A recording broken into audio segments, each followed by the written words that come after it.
৩২ নম্বর ভেঙে ফেলার মধ্যেই গতকালের ঘটনা সীমাবদ্ধ থাকেনি। কয়েকটা ঘটনার কথা আমি সকালের ভিডিওতেই বলেছি, আরও কিছু ঘটনা আমাদের সামনে এসছে। এই যে ঘটনাগুলো ঘটছে এগুলোকে গুরুত্ব দিয়ে দেখা দরকার, এবং আমরা এই প্রশ্ন করতে পারি এই ঘটনাটা কি চক্রান্ত, কারা করছে সেই চক্রান্ত, বা এই ঘটনাগুলো কিসের লক্ষণ সেটা হিসাবে দেখতে হবে। ৩২ নম্বর ভেঙে গুড়িয়ে দেওয়ার মধ্যে এক ধরনের প্রতীকী ব্যাপার আছে, কোনো সন্দেহ নেই। এবং কেউ কেউ আবার এটাও বলার চেষ্টা করেছেন ৬ মাস পর আবার এই কাজটা করাটা কেমন দেখায়, কারণ এখন ক্ষমতায় একটা সরকার আছে যেটা শেখ হাসিনাকে যারা বিতাড়িত করেছে, এটা তাদের সরকার, তাদেরকে রিপ্রেজেন্ট করে, যে সরকার অনেক কিছু করতে পারে বা সব কিছুই করতে পারে। সেই সরকারের সময় এটা হওয়া ঠিক হয়েছে কিনা আমি আমার ঠিক বলিয়েছি, জানিয়েছি।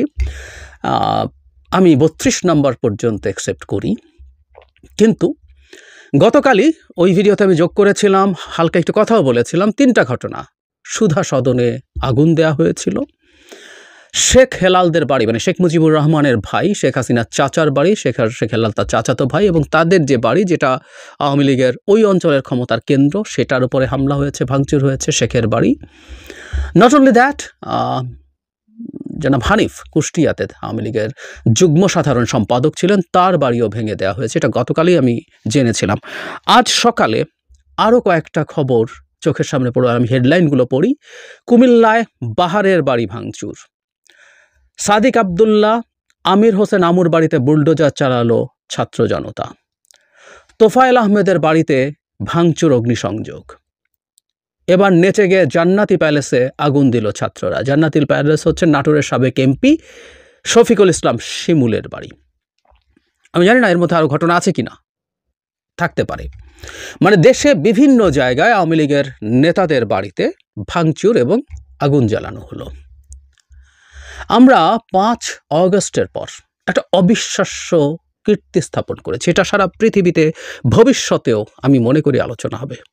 সেটা হচ্ছে শেখ হাসিনার পতন এবং পালিয়ে যাওয়ার পর শেখ হাসিনা বা তার দলের অন্য লোকরাও রাইটলি তারা অনুমান করেছিলেন কয়েক লাখ না হলো হাজার হাজার মানুষজন হত্যাকাণ্ডের শিকার হবেন, এটা তারা মনে করেছিলেন। কারণ প্রত্যেক পর্যায়ে আওয়ামী লীগের পাণ্ডারা, ডাকাতরা, আওয়ামী লীগের বর্বররা অকল্পনীয় নৃশংস অত্যাচার চালিয়েছিল প্রতিপক্ষের উপরে, বিশেষ করে বিএনপি এবং কিছু ক্ষেত্রে জামায়াতের উপরে। ফলে তার প্রতিশোধের মুখে তারা পড়বেন। প্রতিষ্ঠান বা বহু বাড়িঘর তো ধ্বংস হবেই, প্রাণে মরে যাবেন বহু মানুষ। কিন্তু ৫ আগস্ট এই ঘটনাটা সেই অর্থে তেমন কিছুই হয়নি।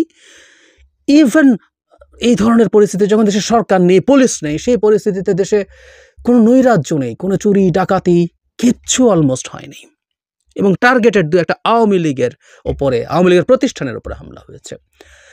এই একটা নজির আমরা স্থাপন করেছিলাম। আমি আবারও বলছি, এটা একটা স্টাডির বিষয় হয়ে থাকবে, কিন্তু সেই জায়গা থেকে আমরা বেরিয়ে পড়লাম। আমি জানি কেউ কেউ বলবেন, এবং এই কথা বলার কারণে আমাকে আওয়ামী লীগের দালালও বানিয়ে দিতে পারেন, আমি আরেকটু দালাল বানাতে পারেন, সেই জন্য একটা ক্লুও দেই। ৫ অগস্ট শেখ হাসিনার পতনের পর প্রথম যে ভিডিও এবং দ্বিতীয় যে ভিডিও, দুটোতেই আমি এক্সক্লুসিভলি বলেছিলাম কোনোভাবেই আওয়ামী লীগের স্থাপনা, আওয়ামী লীগের লোকজন, তাদের ওপরে হামলা করা যাবে না, আমাদের উচিত হবে না। আমরা বিচার চাই, শেখ হাসিনা সহ তার সব দোষরদের বিচার চাই, এবং বিচারের মাধ্যমে যা যা হওয়া দরকার সেটাই চাই। আমি জানি না আপনারা কীভাবে নেবেন। আওয়ামী লীগের উপরে কোর্টে আওয়ামী লীগের বিভিন্ন লোকজনকে যখন আনা হলো, যখন হামলা হলো ফিজিক্যালি, আমি সেটাও প্রটেস্ট করেছি, খুবই উত্তপ্ত অবস্থায়, ঝুঁকি নিয়েও করেছি। আমি এখনও তাই বলছি। কেউ কেউ বলবেন যে এই বাড়িগুলো আওয়ামী লীগের, যেমন যাদের নাম বললাম একজনও ভালো মানুষ নয়, প্রত্যেকে শেখ হাসিনা, এক একটা ওই এলাকার শেখ হাসিনা, প্রত্যেকজনই বর্বর মানুষ। তোফায়েল আহমেদকে আমি বর্বরই বলছি। ওনার এই দেশের ইতিহাসে, এই দেশের বহু সংগ্রাম লড়াইয়ের ইতিহাসে অনেক গুরুত্বপূর্ণ অর্জন থাকলেও শেষে তিনি আওয়ামী বর্বরে পরিণত হয়েছিল। সো প্রত্যেকে বর্বর, এটা নিয়ে আমি কোনো ডিবেট করি না, কিন্তু তার বাড়ি ভেঙে দেয়। কেউ কেউ বলবেন এই বর্বররাই তো আওয়ামী লীগের ক্ষমতার প্রতীক। সমস্যাটা কোথায় দাঁড়ায় তাহলে?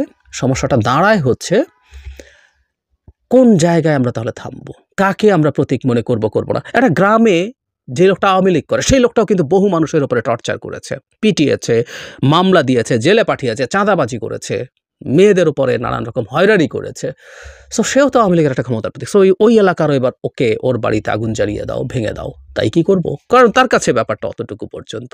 ফলে এটা খুবই সাবজেক্টিভ, এবং সেই কারণে যে কেউ যে কাউকে ওর মধ্যে ওই সংজ্ঞার মধ্যে ফিট করে নিতে পারেন এবং সেখানে এ তাণ্ডব চালাতে পারেন। এবং একটা আহ্বান আছে, আমি গতকালই জানি, মানে আজকে সকালের ভিডিওতেই আপনাদেরকে বলেছিলাম, যেন হান্নান মাসুদ গুরুত্বপূর্ণ একজন ছাত্র সমন্বয়ক, উনি এখন বৈষম্য বিরোধী ছাত্র আন্দোলনের মুখ্য সংগঠক বা এরকম কোনো একটা পদে, উনি খুবই সিগনিফিক্যান্ট একটা পদে আছেন, যিনি আওয়ামী লীগের সব মন্ত্রী এমপিদের বাড়ি টাড়ি দখল করে সেখানে শহীদদের জন্য আবাসস্থল নির্মাণ করতে বলছেন। মানে শহীদদেরকে ডাকলেই এক ধরনের আবেগীয় সুরসুরি দেয়া যায়, তাই এটা অনেকেই করছেন, কিন্তু মূল আহ্বান হচ্ছে ওগুলো ভেঙে ফেলা। তার মতো দায়িত্বশীল জায়গা থেকে এটা করা হয়েছে। আমরা জানি না বৈষম্য বিরোধী ছাত্র আন্দোলন কি বলবেন, এটা তার ব্যক্তিগত ব্যাপার, বা ছাত্রদের অন্যান্য যেসব সংগঠন আছে, নাগরিক কমিটি, তারাও কি তাই বলবেন, কিন্তু আমরা এর স্পষ্ট নিশানা দেখতে পাচ্ছি। বেশ কয়েকটা ঘটনা, 8-10টা ঘটনা হয়েছে এই 32 নম্বরের বাইরে, যেগুলো আসলে একটা এনার্কি তৈরির চেষ্টা মনে হবে, এবং এনার্কি আছে এটা বোঝা যায়। ধানমন্ডি 32 নিয়ে এই প্রশ্নটা সিরিয়াসলি আছে যে একটা দেশের মানে রাজধানীর প্রাণ কেন্দ্রে যখন এরকম একটা ঘটনা ঘটে, তার আইন শৃঙ্খলা রক্ষাকারী বাহিনী কিছু করেনি। It's a very tough decision. আইন শৃঙ্খলা রক্ষাকারী বাহিনী কি হাজার হাজার লাখ লাখ জনতাকে ঠেকাতে যাওয়া ঠিক হতো? সেনাবাহিনী ছিল, সেনাবাহিনী মুখোমুখি দাঁড়ানো ঠিক হতো? আবার অ্যাট দ্য সেম টাইম এই প্রশ্ন কেউ করতে পারে, এরকম একটা ঘটনা যখন ঘটছে, মানে ওই 5-6-7 যখন সরকার ছিল না তখন ঘটা এক জিনিস, আর এখন যখন একটা সরকার 6 মাস পর যে তার ক্ষমতা অনেকটুকুই সুসংহত করেছে, সে এটা করতে পারলো না, প্রশ্ন তুলছে। আমি আবারও বলছি, 32 নম্বরটাকে আমি ছাড় দিলাম। What about others? এতগুলো জায়গায় ঘটনা ঘটলো এবং সরকার কোনোটাই ঠেকালো না বা ঠেকাতে পারলো না। সুধা সদন নিয়ে এরকম একটা রিপোর্ট দেখলাম, যেখানে ফায়ার ব্রিগেড বলছে তারা নিরাপত্তাহীনতা বোধ করেছেন বলে সেখানে যাননি, নিরাপত্তার অভাবে যাননি। সারা দেশে বিভিন্ন জায়গায় যখন ঘটেছে, কোথাও ঠেকানোর চেষ্টা হয়নি, থামানোর চেষ্টা হয়নি। এতে একটা জিনিস কিন্তু সবার সামনে এসে হাজির হয়, সেটা হচ্ছে এই সরকারের প্রশাসনিক কোনো নিয়ন্ত্রণ আদতে নেই। এটা ভয়ঙ্কর।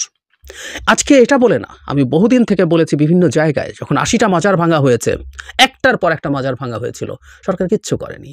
শেষ পর্যন্ত এই সংখ্যা 80, 81, 82টাতে চলে গেছে, কারণ সরকারের স্টেপ নিতে পারেনি। ফলে দুটো ন্যারেটিভ দাঁড়ায়, এই সরকারের অ্যাডমিনিস্ট্রেটিভ ক্যাপাবিলিটি নাই, সো এটা কিসের সরকার, ও ক্ষমতায় থাকবে কেন? একই সাথে বাংলাদেশ এক্সট্রিমিস্ট ইসলামিস্টদের দ্বারা দখল হয়ে গেছে। এরকম আরও ঘটনা আছে, ফুটবল খেলা বলি আমরা, অভিনেত্রীদের শোরুম উদ্বোধন বলি, আর গতকাল যা হলো এটাকেই প্রমাণ করে। তাহলে আমরা কিসের লক্ষণ, কিসের উদ্দেশ্য, কিসের ষড়যন্ত্র যদি বলি, এই সরকারকে অক্ষম দেখানোর একটা মানে চর্চা বা সুনির্দিষ্ট পরিকল্পনার পার্ট বলে এখন আমরা এটাকে পড়তে চাই। অন্তত এই সন্দেহটা আমরা জারি রাখবো। এই সরকার যদি অক্ষম হয়ে ওঠে, এই সরকার যদি আর পেরে না ওঠে, তাহলে এই সরকারকে দ্রুত একটা নির্বাচন দিতে হবে, অথবা যেই অথবাটাই বেশি ভয়ঙ্কর, একটা নির্বাচন হয়ে জনগণের প্রতিনিধির হাতে যদি ক্ষমতা যায়, এটা এক ধরনের মন্দের ভালো। এই সরকার কিছু সংস্কার করতে চেয়েছে, কিছু কিছু জায়গায় কিছু পরিবর্তন সবাইকে নিয়ে করতে পারলে ভালো হতো, তাও সেটা মন্দের ভালো। কিন্তু অন্য কোনো ফিসফিস বা আলাপ শোনা যায়, আবার একটা 1-11 মতো পরিস্থিতি, অথবা কোনো না কোনো ফর্মে সো কল্ড বিপ্লবী সরকার টরকার একটা বানিয়ে রাষ্ট্রের ক্ষমতা দখল করার জন্য বসে আছে কিছু মানুষজন, সেটা হতে পারে। এবং সেটার জন্য একটা প্রিরিকুইজিট হচ্ছে এই সরকার পারছে না, এই সরকারে হ্যাডাম নেই। একটা সরকারে কিন্তু হ্যাডাম থাকতে হয়, নাহলে সে সরকার হয় না। একেবারে হ্যাডামলেস একটা সরকার যখন ক্ষমতায় থাকবে, জনগণই ক্ষুব্ধ হয়ে যাবে, ক্ষুব্ধ হয়ে যায়, এটাই নিয়ম। তখন জনগণই ইভেন কাউকে না কাউকে ডাকবে, আসো তোমরা ক্ষমতা নিয়ে নাও। এই পরিস্থিতি এবং প্রেক্ষাপট তৈরির চেষ্টা হচ্ছে বলে মনে করি। সুতরাং আমরা যে যে জায়গায় আছি, আমাদের আশপাশে, আমরা এই সরকার কিছু করবে বলে মনে হয় না। সো রাজনৈতিক দল এবং ওই 5 তারিখের পর যেভাবে বিএনপি সহ জামায়াত সহ রাজনৈতিক দলগুলো যেভাবে মাঠে দাঁড়িয়ে এই জিনিসগুলো ঠেকানোর চেষ্টা করেছে, সেই চেষ্টা তাদের দিক থেকে করা দরকার। সেটা যাতে কোনোভাবেই মুখোমুখি পরিস্থিতি তৈরি না হয়ে করা যায়, এবং আমরাও যেন এটুকু এই খেলাটা একটু বুঝতে পারি। এই সরকার নিয়ে আমাদের অভিযোগ আছে, এই সরকারের কে কে উপদেশ